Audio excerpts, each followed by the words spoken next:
नमस्कार, स्वागत है आप सभी का। मैं हूं आपके साथ ऋषु त्यागी। महेश नवमी ज्येष्ठ माह में शुक्ल पक्ष की नवमी तिथि को मनाई जाती है। इस अवसर पर ओम बिरला ने कोटा के प्रसिद्ध नीलकंठ महादेव मंदिर में भगवान शिव का अभिषेक किया और स्पीकर ओम बिरला ने देशवासियों को विशेष तौर पर माहेश्वरी समाज को बधाई दी। साथ ही कहा कि ये दिन हमें परोपकार और सेवा के मार्ग पर चलने के लिए प्रेरित करता है। मेरी प्रार्थना है कि बाबा भोलेनाथ और मां पार्वती की कृपा से सभी का कल्याण हो। बता दें कि महेश नवमी ज्येष्ठ माह में शुक्ल पक्ष की नवमी तिथि को मनाई जाती है। ये नवमी माहेश्वरी समाज की उत्पत्ति का दिन है। माहेश्वरी समाज की उत्पत्ति भगवान शिव के वरदान स्वरूप मानी गई है। महेश नवमी माहेश्वरी धर्म में विश्वास करने वाले लोगों का प्रमुख त्योहार है।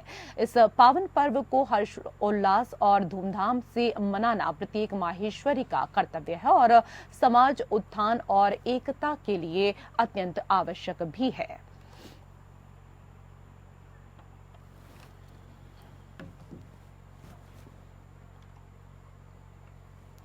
उधर मुख्यमंत्री भजनलाल शर्मा ने कार्यालय में अंतर्राष्ट्रीय योग दिवस पर राज्य में आयोजित होने वाले कार्यक्रमों की तैयारियों को लेकर बैठक की। सीएम ने कहा कि राज्य का प्रत्येक नागरिक योग को अपनाकर स्वस्थ राजस्थान के निर्माण में योगदान दे। योग हमारे ऋषि मुनियों ने विश्व को प्रदान किया ऐसा अमूल्य उपहार है जो शरीर और मन दोनों को स्वस्थ रखता है। इसलिए योग को हमें जीवन का अभिन्न अंग बनाना चाहिए। साथ ही सीएम ने कहा कि देश के प्रधानमंत्री नरेंद्र मोदी ने योग को अंतर्राष्ट्रीय स्तर पर एक नई पहचान और सम्मान दिलाई है। प्रधानमंत्री स्वयं भी नियमित रूप से योग करते हैं, जिससे वो दिन भर ऊर्जावान रहकर कर्मयोगी के रूप में सक्रिय रहते हैं। मुख्यमंत्री ने अधिकारियों को निर्देश दिए कि प्रधानमंत्री का प्रेरणादायी उद्बोधन योग दिवस पर होने वाले प्रत्येक कार्यक्रम स्थल पर प्रसारित किया जाए, जिससे बच्चों और युवाओं को स्वस्थ जीवन शैली अपनाने की प्रेरणा मिल सके।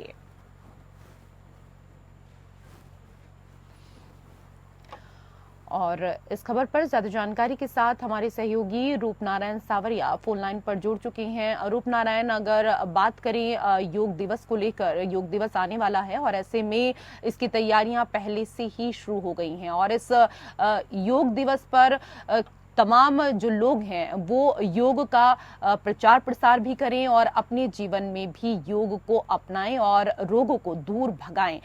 इस बात पर जोर दे रहे हैं राजस्थान के मुख्यमंत्री। देखिए रेशु, मैं यह बताना चाहूंगा कि वैसे तो योग दिवस पे जो है पूरे देश में ही लोग हैं योगा करते हैं और बड़े आयोजन यहाँ पे किए जाते हैं, लेकिन फिलहाल अगर मैं बात करूं राजस्थान की, तो चूंकि राजस्थान में जो है भारतीय जनता पार्टी की भजनलाल सरकार है, भारतीय जनता पार्टी की सरकार केंद्र में है, डबल इंजन की सरकार होने की वजह से स्पष्ट रूप से यहाँ पे जो तैयारियां की जा रही है वो देखी जा रही है कि योग जो है उसको एक विश्व गुरु बनाने का एक रास्ता जो है भारत ने खोजा है और इसी रास्ते से जो है लगातार प्रधानमंत्री नरेंद्र मोदी भी बार बार जो है हर वर्ष लोगों को संबोधित करते हैं योग दिवस पे और बड़ी संख्या में जो है लोग योग करते हैं और योग के प्रति जो है उनकी निष्ठा बढ़ती जा रही है। क्योंकि स्वास्थ्य या मुख्यमंत्री भजनलाल शर्मा ने सीधी सी बात कही है कि स्वास्थ्य व्यक्ति जो रहेगा, स्वास्थ्य के साथ वो लगातार जो है योग करेगा तो वो स्वास्थ्य रहेगा और उसका स्वास्थ्य बना रहेगा। एक स्वास्थ्य नागरिक जो है कहीं न कहीं विकास में अपना योगदान देता है देश और प्रदेश में। तो यहाँ पे जो है लगातार भारतीय जनता पार्टी की राजस्थान सरकार प्रयास कर रही है कि योग दिवस जो आ रहा है उसपे बड़ी संख्या में लोग हैं योग से जुड़े, योगों का जो योग लगातार करते रहे और अपने स्वास्थ्य के प्रति सजग रहे। वहीं पे जो है तैयारियों को लेकर यहाँ पे बैठक की गई और बैठक में जो है स्पष्ट निर्देश दिए गए हैं सभी अधिकारियों को कि योग स्थल पर जो है एक बड़ी वो लगाई जाए एलईडी, जिससे प्रधानमंत्री जब योग दिवस पे संबोधित करें तो ज्यादा से ज्यादा लोग जो है प्रधानमंत्री नरेंद्र मोदी को सुने और उनको देखते हुए जो है योग के प्रति अपनी आस्था लगातार बनाए रखे। जी रेशु, बिल्कुल, क्योंकि रूपनारायण आपको याद ही होगा कि पहली बार 27 सितंबर 2014 को संयुक्त राष्ट्र महासभा में भारत के प्रधानमंत्री नरेंद्र मोदी ने अपने भाषण में अंतर्राष्ट्रीय योग दिवस मनाने का प्रस्ताव रखा था और सभी ने इसको स्वीकार किया। उसके बाद हर साल 21 जून को अंतर्राष्ट्रीय योग दिवस जो है वो मनाया जाता है। मतलब सब जगह योग दिवस तो मनाया ही जाएगा, लेकिन अगर बात करें विशेष तौर पर राजस्थान को लेकर तो वहां पर इसकी किस तरह की जो तैयारियां हैं वो अभी से देखने को मिल रही हैं। देखिए रेशु, मैंने पहले ही बताया कि चूंकि योग दिवस पे हर साल योग निरंतर मनाया जा रहा था और योग दिवस पे जो है राजस्थान में भले ही पिछली सरकार कांग्रेस की रही हो, तो उसमें भी लगातार जो है योग दिवस पे जो है लोगों ने योग किया और जो लगातार बड़े आयोजन इस दिवस पे होते हैं। फिलहाल जो यहाँ पे बताना चाहूंगा कि प्रधानमंत्री ने जब अंतर्राष्ट्रीय स्तर पर इस योग दिवस के रूप में मनाने का आह्वान किया था, तब से जो है लगातार देश में योग दिवस मनाया जा रहा है। और उसी कड़ी के तहत यहाँ पे भारतीय जनता पार्टी ने, राजस्थान की जो भारतीय जनता पार्टी सरकार है, उसने तमाम अधिकारियों को निर्देशित किया है कि वो अपने स्तर पे जो है इस प्रोग्राम को बड़े से बड़े स्केल पर आयोजित किया जाए, जिससे ज्यादा से ज्यादा लोग जुड़े और ज्यादा से ज्यादा लोगों में जो है योग के प्रति अपनी निष्ठा जो बढ़ती रहे और वो स्वास्थ्य की तरफ अग्रसर है, क्योंकि एक स्वास्थ्य व्यक्ति ही विकास में अपना उचित योगदान दे सकता है देश और प्रदेश के लिए। तो लगातार जो यहाँ पे भारतीय जनता पार्टी के जब मुख्यमंत्री स्वयं लगे हुए, वहीं पे जो है अन्य तमाम अधिकारियों के साथ साथ मंत्री, उनके लगातार जो है कार्यकर्ता वो लगे हुए हैं कि योग दिवस पे जो है राजस्थान में बड़े से बड़ा आयोजन किया जाए, जिससे एक मैसेज यहाँ पे राजस्थान की जनता के बीच जाए और वो अपने स्वास्थ्य के प्रति सजग रहें। बिल्कुल, स्वास्थ्य के लिए अगर बात करें तो क्योंकि शारीरिक और मानसिक दोनों रूप से इंसान का स्वस्थ होना आवश्यक होता है, तभी वो जीवन में कुछ आगे कर पाता है। और इसी बात पर लगातार पिछले कई वर्षों से जोर दिया जा रहा है और इसीलिए योग को लेकर तैयारियां अभी से शुरू हो गई हैं। रूपनारायण, आप बने रहिए हमारे साथ, कुछ और खबरों पर हम आपसे जानकारी लेंगे। उधर कैबिनेट मंत्री कन्हैयालाल चौधरी ने निर्दलीय विधायक यूनुस खान के ट्वीट पर पलटवार करते हुए कहा कि यूनुस खान ने पूर्व गहलोत सरकार के बिजली संकट पर चुप्पी साध रखी है और आज अपनी महत्वाकांक्षा पूरी नहीं होने पर अब गहलोत की भाषा बोलते हुए नजर आ रहे हैं। ये वही यूनुस खान हैं जिन्होंने बीजेपी ने जनप्रतिनिधि से लेकर मंत्रिमंडल तक पहुंचाया था, लेकिन आज अपनी राजनीतिक महत्वाकांक्षा पूरी नहीं होने के चलते इस तरह की बयानबाजी दे रहे हैं। गहलोत सरकार की गलत नीतियों के चलते सर्दी में रबी सीजन के दौरान बैंकिंग एग्रीमेंट के माध्यम से उधार ली गई बिजली को गर्मी में पीक डिमांड के दौरान चुकाने का एग्रीमेंट कर लिया। गहलोत सरकार के गलत एग्रीमेंट के चलते राजस्थान को रोजाना लाखों यूनिट बिजली लौटानी पड़ रही है। शायद यूनुस खान ये भूल गए कि पूर्व कांग्रेस सरकार के विदाई के साल में काली सिंध और सूरतगढ़ थर्मल प्लांट की यूनिट बंद हो जाने से 4000 मेगावाट बिजली उत्पादन प्रभावित हुई थी, जिससे ग्रामीण क्षेत्रों में भारी बिजली कटौती का सामना करना पड़ा था। लेकिन आज भजनलाल सरकार प्रदेश की जनता की सेवा के लिए प्रतिबद्ध है। बीजेपी सरकार ने बिजली कंपनियों के साथ 2,24,000 करोड़ का MOU किया है ताकि भविष्य में इस तरह का संकट उत्पन्न न हो। भजनलाल सरकार की बेहतर मैनेजमेंट के चलते प्रदेश के ग्रामीण इलाकों में बिजली की सप्लाई सुचारू रूप से की जा रही है।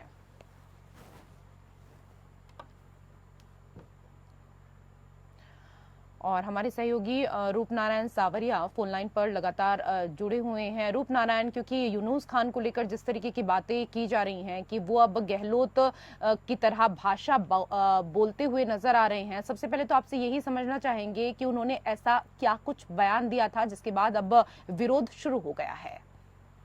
देखिए रेसु, यहाँ पे मैं बताना चाहूंगा कि राजस्थान में जो है बिजली का संकट है, गर्मी के हालात में लगातार जो है बिजली का संकट है। जहाँ सरकार ये बता रही है कि पूर्ववर्ती अशोक गहलोत सरकार की वजह से जो है बिजली हमें लगातार जो है दूसरे राज्यों को देनी पड़ती है, जिनसे रबी फसल में जो है राजस्थान की सरकार ने उधार ली थी बिजली, वो MOU ऐसे इस तरीके का हुआ था कि बिजली उन्हें अब जो है लगातार देनी पड़ रही है, क्योंकि यहाँ जो है राजस्थान में खपत बहुत ज्यादा बढ़ गई है।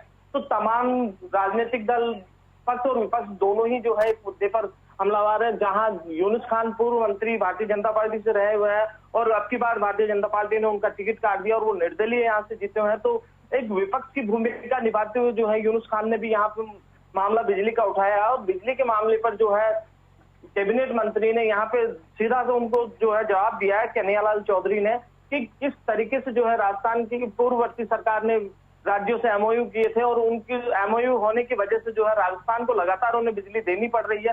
तो बिजली का जो संकट है वो पिछली पूर्ववर्ती सरकार की वजह से, ना कि वर्तमान भजनलाल सरकार की तरफ से। और भजनलाल सरकार ने जो है यहाँ पे मैनेजमेंट एक इस तरीके का कर रखा है कि जो बिजली उचित अभी जितनी मात्रा में बिजली मिल रही है वो बिजली को जो है सदुपयोग और सही तरीके से जो है उपयोग किया जा रहा है, जिससे लगातार लोगों आमजन को जो है राहत दे रही है। यहाँ पे बिजली को लेकर पक्ष और विपक्ष दोनों ही एक दूसरे पर हमलावर है और ये लगातार यहाँ पे चल रहा है। जी रेशु। जी रूपनारायण, बने रहिए, कुछ और खबरों पर आपसे जानकारी लेंगे।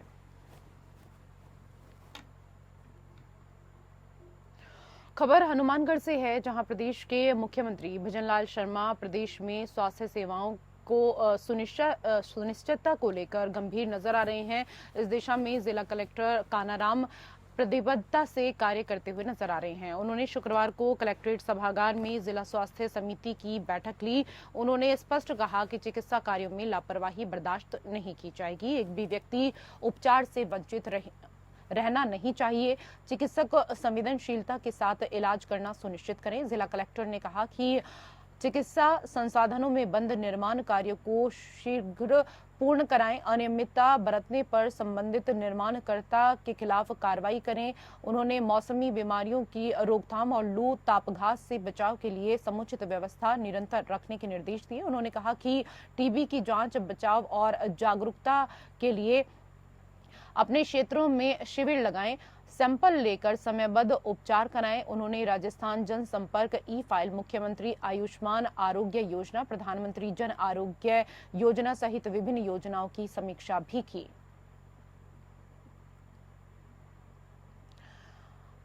और हमारे सहयोगी रूप नारायण लगातार हमारे साथ जुड़े हुए हैं। रूप नारायण, जिला कलेक्टर ने इस दौरान फिर से बैठक ली है और चिकित्सा कार्यों में लापरवाही, उन्होंने कहा कि किसी भी कीमत पर बर्दाश्त नहीं होनी चाहिए और एक भी व्यक्ति ऐसा ना हो जिसको उपचार ना मिला हो। उपचार से कोई व्यक्ति वंचित नहीं रहना चाहिए।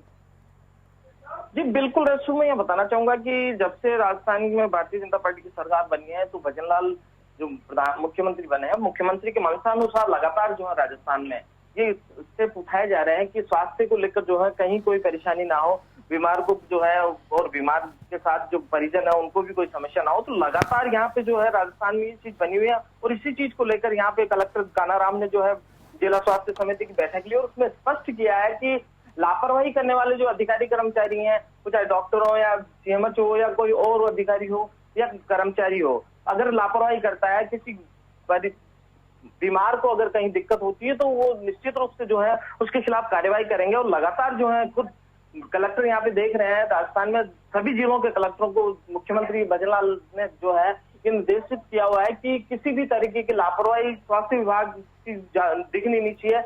जबकि आम आदमी जब परेशान हालात में बीमार होकर अस्पताल आता है, उनके परिजन आते हैं, तो उनसे एक अच्छा बिहेव किया जाए और उनको जो है लगातार दवाइयों की जो योजनाएं राजस्थान की है, वो चाहे प्रधानमंत्री से जुड़ी योजना हो चाहे मुख्यमंत्री योजना हो, तो तमाम योजनाओं का जो है सही क्रियान्वयन यहाँ पे होता रहे और आम जन को जो है कोई परेशानी ना हो दवाई लेने में, उसके स्वास्थ्य में जो प्रॉब्लम ना हो। तो लगातार ये चीजें यहाँ पे जारी है और इसी को लेकर जो है कानाराम जो कलेक्टर, जिला कलेक्टर हनुमानगढ़ के, उन्होंने स्वास्थ्य समिति को जो है आगाह किया है कि किसी तरीके की लापरवाही बर्दाश्त नहीं की जाएगी और लगातार वो खुद मॉनिटरिंग इस पे करते रहेंगे। जी रेसू। जी बहुत बहुत धन्यवाद तमाम जानकारी के लिए रूप नारायण सावरिया।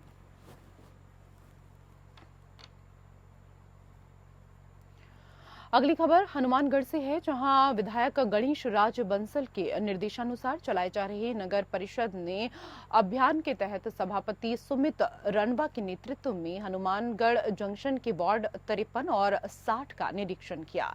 निरीक्षण के दौरान पार्षद रूपेंद्र यादव, पार्षद हेम सिंह उपस्थित थे। जिन वार्ड वासियों का सिंगल कनेक्शन है उन्हें 3 फेज कनेक्शन करवाने और ट्रांसफार्मर की कमी आदि समस्याओं से सभापति को अवगत कराया गया। सभापति ने अतिशीघ्र बिजली अधिकारियों से बात कर समस्याओं के निराकरण का आश्वासन दिया। सभापति ने पार्षद रूपेंद्र यादव और हेम सिंह ने वार्ड में करवाए गए विकास कार्यों को देखते हुए उन्हें 10 में से 10 अंक दिए और स्वच्छता निरीक्षक विनोद कंडा से वार्ड में सफाई व्यवस्था अच्छी होने पर उनकी सराहना की। रामगंज मंडी क्षेत्र के खैराबाद समिति मुख्यालय में ग्राम पंचायत ने आधुनिक कार्यालय बनाया है, जिसका शिक्षा और पंचायती राज मंत्री मदन दिलावर ने उद्घाटन किया, जिसमें कार्यालय की विधिवत पूजन कर शिला पट्टी का लोकार्पण किया गया। पंचायती राज मंत्री दिलावर ने ऑफिस की आकर्षक डिजाइन और व्यवस्थाओं को लेकर सरपंच बाबूलाल और विकास अधिकारी शालिनी हाडा के कार्यों की प्रशंसा की, जिसके बाद कार्यालय का उद्घाटन किया गया। कार्यालय में मंत्री ने सरपंच का पदभार भी ग्रहण कराया गया। उल्लेखनीय है कि खैराबाद पंचायत समिति में 36 ग्राम पंचायत हैं, जिसमें खैराबाद ग्राम पंचायत ने निजी आय से आधुनिक कार्यालय का निर्माण कार्य करवाया है, जिसमें पंचायत के सभी पूर्व सरपंचों के फोटो फ्रेम लगाए गए हैं। वहीं ऑफिस में आमजन के बैठने और जन सुनवाई करने की सुगम व्यवस्था की गई है।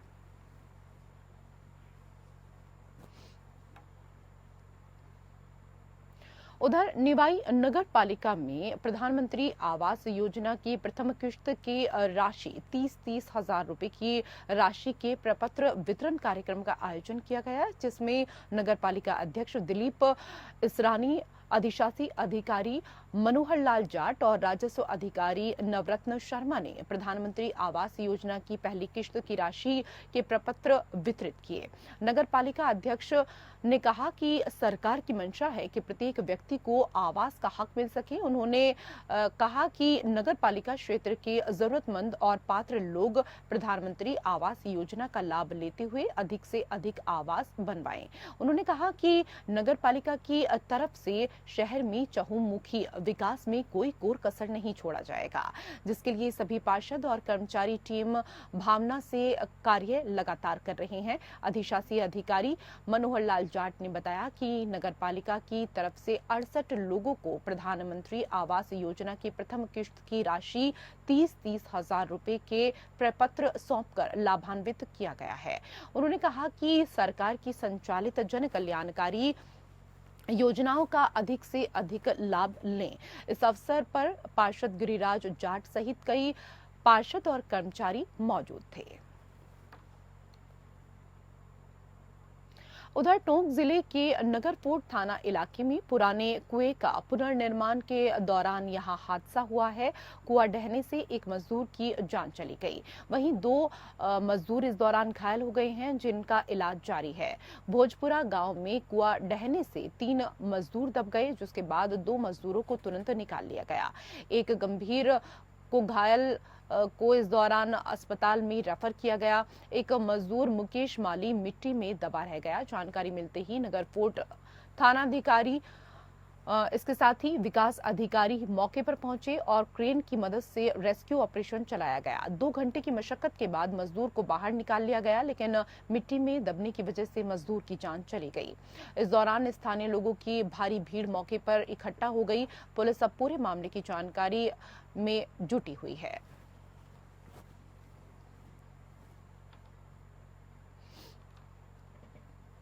उधर जिला कोटपुतली बहरोड में पुलिस स्थापना दिवस का कार्यक्रम आयोजन किया गया।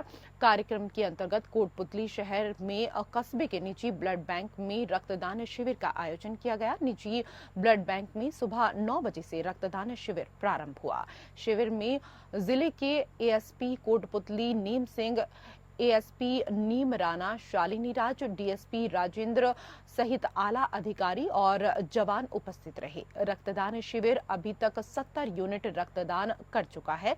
वहीं अभी रक्तदान शिविर जारी है। रक्तदान के माध्यम से दुर्घटनाग्रस्त और गंभीर हालत में मरीज को रक्त की आवश्यकता की पूर्ति की जा सकती है। स्थापना दिवस पर विभिन्न सांस्कृतिक कार्यक्रमों का भी आयोजन किया गया, जिसमें संस्कृति देशभक्ति के साथ विभिन्न कार्यक्रमों का मंचन किया गया।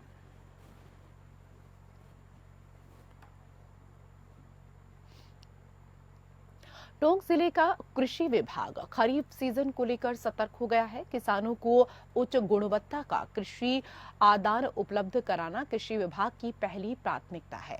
विभाग के संयुक्त निदेशक वीरेंद्र सोलंकी की अध्यक्षता में कृषि आदान विक्रेताओं के साथ कार्यशाला आयोजित की गई।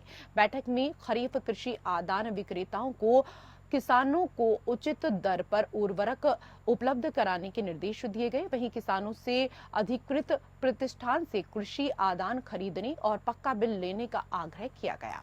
संयुक्त निदेशक ने जिले में बीज की समुचित व्यवस्था बनाए रखने और कालाबाजारी रोकने के लिए इस दौरान 14 उर्वरक निरीक्षक को बीज, उर्वरक और कीटनाशी के नमूना लेकर प्रयोगशाला में भेजने के निर्देश दिए हैं। सैंपल अमानक पाए जाने पर वैधानिक कार्रवाई भी की जाएगी।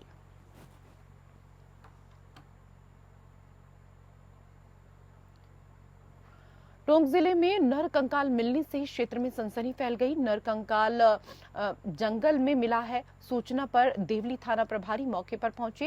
एफएसएल की टीम ने मौके से साक्ष्य जुटाए हैं।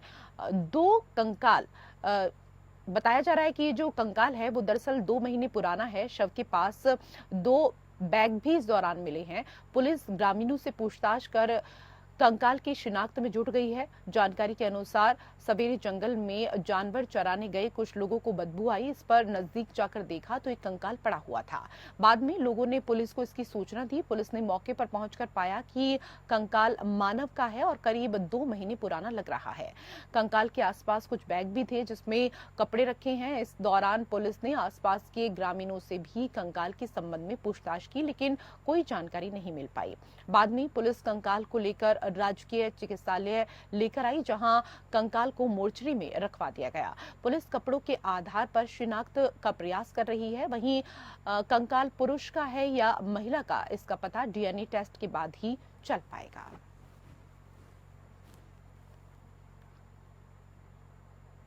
राजस्थान की खबरों में मेरे साथ फिलहाल इतना ही। नमस्कार।